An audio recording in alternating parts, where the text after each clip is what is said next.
الحمدللہ الذی کفا والصلاة والسلام علی رسول الذی اصطفیٰ۔ حضرات، آج میں ماہ رمضان کی خصوصیات بیان کر رہا ہوں۔ یہ مہینہ جو برکتوں و رحمتوں کا مہینہ ہے، جو نیکیوں کا موسم بہار ہے، اس کی سب سے بڑی خصوصیت یہ ہے کہ اس مہینے میں قرآن کا نزول ہوا۔ ہمیں اللہ تعالیٰ نے اپنی کتاب عطا کی۔ حضرت محمد مصطفیٰ صلی اللہ علیہ وسلم پر غار حرا میں حضرت جبریل علیہ السلام اللہ کا قرآن لے کر آئے۔ یہ قرآن زندگی کے ہر شعبے میں ہماری رہنمائی کرتا ہے۔ یہ ہمیں کامیابی سے ہمکنار کرتا ہے۔ یہ دنیا میں زندگی گزارنے کا بہترین طریقہ ہمیں سکھاتا ہے۔ یہ ہمیں یہ بتاتا ہے کہ ہمیں اپنے آپ کو کیسے سنوارنا ہے، کیسے بہترین بنانا ہے، اپنا کردار، اپنی سیرت کس طریقے سے ہمیں نکھارنی ہے۔ یہ زندگی کے ہر مرحلے میں، وہ ہمارے لیے آسائش کا مرحلہ ہو یا ہمارے لیے آزمائش کا مرحلہ ہو، ہر مرحلے میں قرآن ہماری رہنمائی کرتا ہے۔ اور اللہ کی یہ کتاب قیامت تک تمام انسانوں کے لیے رہنمائی کا سامان ہے۔ انسان کا ہر مسئلہ قرآن پاک حل کرتا۔ آج انسان جن مسائل سے دوچار ہے، اگر ہماری قیادت، ہمارے رہبر، ہمارے رہنما قرآن پاک کو پڑھیں اور اس سے ہدایت حاصل کریں، اس کی روشنی میں اپنے مسائل کا حل ڈھونڈیں، تو آج دنیا کے تمام مسائل حل ہو سکتے ہیں۔ جو کرپشن ہے، جو فساد ہے، جو بگاڑ ہے، جو افراتفری ہے، اور انسان جس طریقے سے آج مسائل کی چکی میں پیس رہا ہے، اس کو قرآن پاک ہی نجات دے سکتا ہے۔ جب ہم قرآن پاک پڑھتے ہیں تو اندازہ ہوتا ہے کہ واقعی یہ کس طریقے سے انسانوں کے مسائل حل کرتا ہے۔ ایک جگہ مولانا مودودی علیہ الرحمہ نے لکھا ہے کہ میں نے دنیا کے بڑے بڑے مفکرین اور دانشوروں کو پڑھا، لیکن جب میں نے قرآن کا مطالعہ کیا اور قرآن کو سمجھا تو دنیا کے دانشور اور یہ اسکالر اور یہ فلاسفر مجھے سب بونے نظر آنے لگے۔ ایک دفعہ میں نے جب بچوں کی تربیت پر کتاب لکھی تو ڈاکٹر ابن فرید صاحب سے ملاقات کی۔ وہ بچوں کے نفسیات کے ماہر تھے، انہوں نے سائیکولوجی میں پی ایچ ڈی بھی کی تھی اور اس پر بڑی انہوں نے اسٹڈی کی تھی، بڑا مطالعہ تھا، انہوں نے کئی کتابیں بھی اس موضوع پہ لکھی۔ میں نے ان سے کہا کہ مجھے یہ بتائیے کہ نفسیات پر اچھی کتابیں کون کون سی ہیں جنہیں میں مطالعہ کر سکتا ہوں، کیونکہ میں بچوں کی نفسیات کو سامنے رکھ کر ان کی تربیت پر ایک کتاب لکھنا چاہتا ہوں۔ ڈاکٹر ابن فرید صاحب نے کہا، ارے آپ تو عالم دین ہیں، آپ نے تو قرآن حدیث مجھ سے زیادہ پڑھا ہے، اور آپ مجھ سے معلوم کر رہے ہیں قرآن حدیث سے زیادہ کسی دوسری جگہ نفسیات کا پاس و لحاظ نہیں رکھا گیا ہے، کہ میں نے نفسیات پر بہت کتابیں پڑھی ہیں، میں نے اس پر پی ایچ ڈی کی ہے، بہت تحقیق کی ہے، ریسرچ کیا ہے، لیکن قرآن پاک سے زیادہ مجھے کہیں بھی نفسیات کا پاس و لحاظ نہیں رکھا گیا۔ یہ علوم کا ایک خزانہ ہے، جتنا بھی آدمی اس کی گہرائی میں اترتا چلا جائے گا تو اس کو اس کے خزانے اور اس کے علم کے موتی اس کو ملتے رہیں گے۔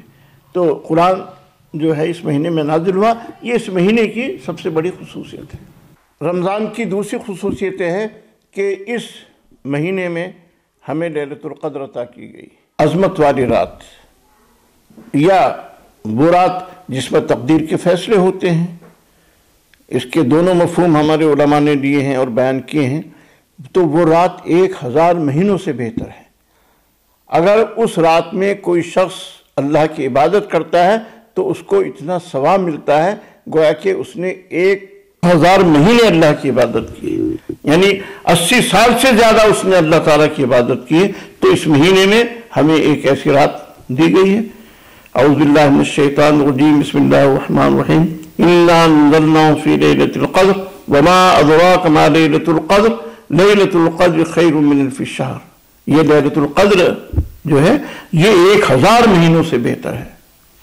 اور اس رات کو اللہ کے فرشتے نزول کرتے ہیں، حضرت جبریل علیہ السلام آتے ہیں اور وہ تمام انسانوں کی سلامتی کی دعائیں کرتے رہتے ہیں، ان پر اللہ کی سلامتی اور رحمت بھیجتے رہتے ہیں، حتیٰ مطلع الفجر، یہاں تک کہ فجر طلوع ہو جائے، یہاں تک کہ صبح صادق ہو جائے۔ پوری رات فرشتے اللہ کی عبادت کرنے والوں کے لیے دعائیں کرتے رہتے ہیں۔ تو اس مہینے کی ایک خوبی، ایک فضیلت اس کی ایک اہمیت، اس کی ایک خصوصیت یہ ہے کہ اس میں ہمیں ایک رات عطا کی گئی جو 1000 مہینوں سے بہتر ہے۔ اس کی تیسری خصوصیت یہ ہے کہ ہر نیکی کا ثواب عام طور سے 10 گنا ملتا ہے، جیسا کہ حدیث سے ثابت ہوتا، لیکن رمضان میں یہ ثواب 70 گنا کر دیا جاتا ہے، اور 70 گنا 700 گنا تک بھی بڑھایا جا سکتا ہے۔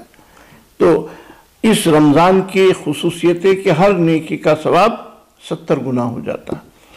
آپ یوں سمجھیے کہ اگر کوئی کمپنی یہ اعلان کرے کہ ایک موٹر سائیکل جو 70,000 روپے میں ملتی تھی 1000 روپے میں مل رہی ہے، تو کتنے لوگ لائن میں لگ جائیں گے خریدنے کے لیے؟ جی سب لوگ گھروں سے نکل آئیں گے، لوگ قرض دیں گے۔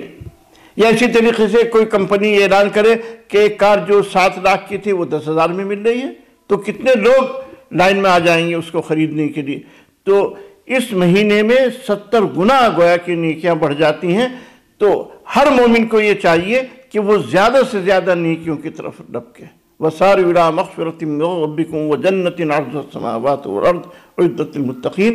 ہم اللہ کی مغفرت کی طرف، جنت کی طرف، نیکیاں سمیٹنے کی طرف لپکیں۔ رمضان کی خصوصیت یہ ہے کہ جب رمضان کا مہینہ شروع ہونے والا ہوتا ہے تو اللہ تعالیٰ فرشتوں سے کہتا ہے کہ فرشتوں تم میری عبادت، میری تسبیح و تقدیس چھوڑو اور جنت کو میرے روزے دار بندوں کے لیے سجاؤ۔ اور فرشتے روزے دار بندوں کے لیے جنت کو آراستہ و پیراستہ کرنے لگتے ہیں۔ اور اس کی 5ویں خصوصیت یہ ہے کہ جب رمضان کا مہینہ شروع ہو جاتا ہے تو اللہ تعالیٰ فرشتوں سے کہتا ہے اے فرشتوں تم میرے ان بندوں کے لیے دعائیں کرو جو میری خاطر، میری رضا کے لیے بھوکے پیاسے اور اپنی خواہشات پر قابو پائے ہوئے ہیں، جو روزہ رکھ رہے ہیں میری خاطر، اور فرشتے ان کے لیے دعائیں کرتے رہتے ہیں۔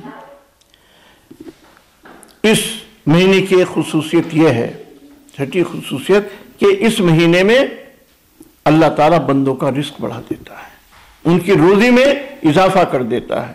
جو لوگ اللہ کا قرب حاصل کرتے ہیں، جو لوگ اللہ سے وابستگی اختیار کرتے ہیں، اس سے تعلق کو بڑھاتے ہیں، تو پھر اللہ تعالیٰ ان کا رزق بڑھا دیتا ہے۔ اس کی 7ویں خصوصیت یہ ہے کہ اس کا پہلا عشرہ رحمت، دوسرا عشرہ مغفرت اور تیسرا عشرہ عتق من النار کا ہے۔ اولہ رحمت واوسطہ مغفرت وآخر عتق من النار او کما قال علیہ الصلوۃ والسلام۔ اس حدیث پر بعض لوگوں نے کلام کیا ہے، لیکن بہت سارے محدثین نے اسے صحیح قرار دیا ہے۔ تو پہلے عشرے میں اللہ کی رحمتیں نازل ہوتی ہیں۔ جب لوگ روزہ رکھنا شروع کرتے ہیں، عبادتوں میں انہماک بڑھتا ہے، تو اللہ ان کو اپنی رحمت میں پناہ دیتا ہے، اور پھر استغفار اور توبہ کا تسلسل بندوں کی طرف سے ہوتا ہے تو اللہ تعالیٰ ان کے گناہوں کو بخش دیتا ہے، اور پھر لوگ عبادت کرتے رہتے ہیں یہاں تک کہ آخری عشاء آتا ہے تو اللہ تعالیٰ یہ فیصلہ لکھ دیتا ہے کہ میرے ان بندوں کو جہنم کی آگ نہیں چھوئے گی، ان کے لیے عتق من النار کا فیصلہ سنا دیا جاتا ہے۔ تو یہ رمضان کی خصوصیت ہے، یعنی پہلے عشرے میں رحمت اس کو اپنے دائرے میں لیتی ہے، دوسرے عشرے میں اللہ کی مغفرت چھا جاتی ہے اور اس کے تمام گناہ بخش دیے جاتے ہیں، اور تیسرے عشرے میں اس کو جہنم سے چھٹکارا نصیب ہو جاتا ہے۔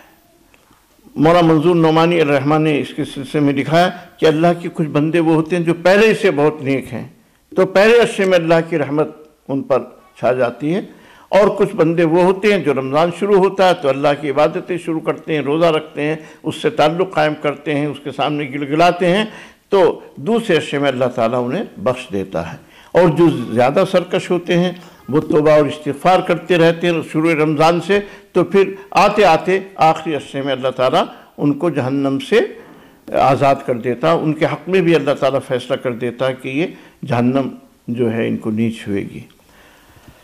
اس مہینے کی ایک خصوصیت یہ ہے کہ رمضان میں جو شخص قیام لیل کرے گا، جو تہجد پڑھے گا، جو تراویح پڑھے گا، تو اللہ تعالیٰ اس کی بھی بخشش کر دے گا۔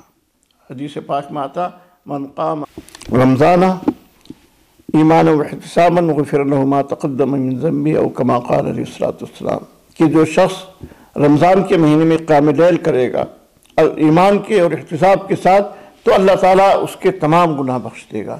تو قیام لیل عام دنوں میں بھی ہوتا ہے اور ہونا چاہیے، تہجد پڑھنی چاہیے، جو بھی ہم اس کو نام دیں، تو اس کو آپ قیام لیل کہیں، اس کو آپ تہجد کہیں، اس کو سب آپ تراویح کہیں۔ یہ ہے رمضان میں عشاء کے بعد نوافل کا اہتمام کرنا۔ اس کو قیام لیل بھی کہتے ہیں، اس کو تہجد بھی کہتے ہیں، اس کو تراویح بھی کہتے ہیں۔ وہ آپ 8 رکعت بھی پڑھ سکتے ہیں، 20 رکعت بھی پڑھ سکتے ہیں، 12 رکعت بھی پڑھ سکتے ہیں، 36 رکعت بھی پڑھ سکتے ہیں، 40 رکعت بھی پڑھ سکتے ہیں، اور اس کے بعد ایک وتر پڑھیں۔ تو جتنی بھی نمازیں آپ پڑھ سکتے ہیں، آپ پوری رات بھی پڑھ سکتے ہیں، 1/3 رات بھی پڑھ سکتے ہیں، آدھی رات بھی پڑھ سکتے ہیں، 2/3 رات بھی قیام کر سکتے ہیں۔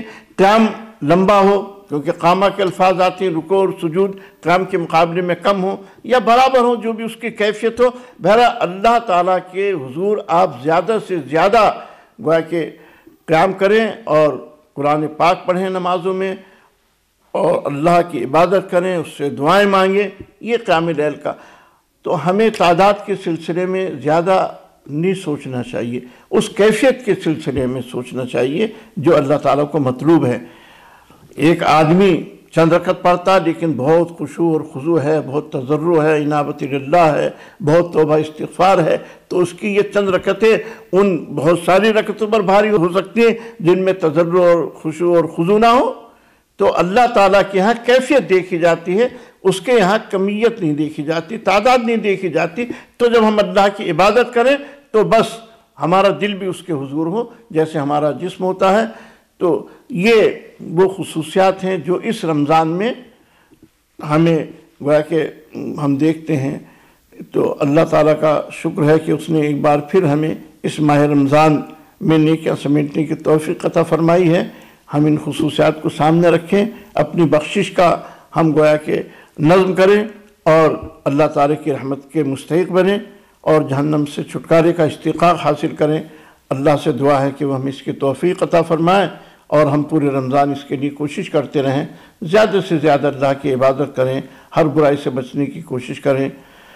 وآخر دعوانا ان الحمد للہ رب العالمین۔